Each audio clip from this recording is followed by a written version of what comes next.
Okay, gang, the next step is I got the little bracket out of the Jeep. I think I'd rather tear a motor apart than tear a dash apart myself.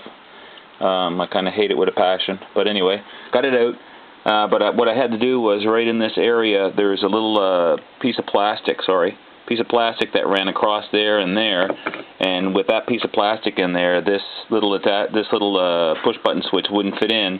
So I just took a little Olfa knife, we call them, or X-Acto knife, however you want to call them, and I sliced down and I sliced down and I sliced, and then I took this set of pliers, and then I went in there and I just started breaking out the plastic, and then these little side cutters, and went in and snipped a little bit left. And now what I have is, I have a beautiful fit that this actually will fit inside of there, and I'll be able to push that in far enough for the button to stick out past the end of the little cover here, and we'll have a nice little push button. So I'll show you that when I'm done. Okay, so I'm just going to drill a hole. Take this little drill. I'm going to drill it right down the center, and we'll put the little adapter in a second.